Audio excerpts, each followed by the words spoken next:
সংসদ থেকে walk out করা এটা কি কোনো অপরাধের পর্যায়ে পড়বে?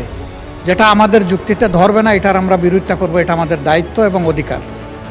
আমরা কি সরকারি দলকে জিজ্ঞেস করে ওয়াক আউট করবো এবং আবার ফিরে আসবো কিনা? ধন্যবাদ মাননীয় স্পিকার। আমরা জানি যে সংসদে সরকারি দল বিরোধী দল থাকবে। সকল বিষয়ে একমত হব এটা স্বাভাবিক না। আমরা যেটা যৌক্তিক মনে করব সেটাতে আমরা আগেই বলেছি আমরা একমত হব, সহযোগিতাও করব। যেটা আমাদের যুক্তিতে ধরবে না এটার আমরা বিরোধিতা করব। এটা আমাদের দায়িত্ব এবং অধিকার। তা আমি একটু জানতে চাচ্ছি যে আসলে সংসদ থেকে ওয়াক আউট করা এটা কি কোনো অপরাধের পর্যায়ে পড়বে?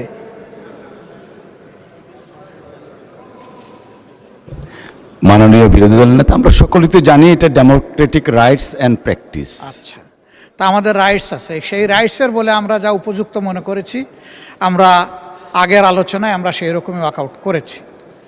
কিন্তু দুঃখের বিষয় যে সিনিয়র যারা এখানে মাননীয় সদস্য আছেন তারা আগেও পার্লামেন্টে ছিলেন এবং এখনও এসেছেন, তারা ভাগ্যবান। আমরা নতুন এসেছি, আমরা তাদের কাছ থেকেই শিখব। কিন্তু সেইখানে যদি কোনো আমরা চলে যাওয়ার পরে ডেরিগেটরি কমেন্ট করা হয় তাহলে পরিবেশ ক্ষুণ্ণ হবে। যদি বলা হয় যে অবশ্যই তারা এইভাবে ওই সময় চলে আসবে, তাহলে আমার জানার বিষয় আমরা কি সরকারি দলকে জিজ্ঞেস করে ওয়াকআউট করব এবং আবার ফিরে আসবো কিনা।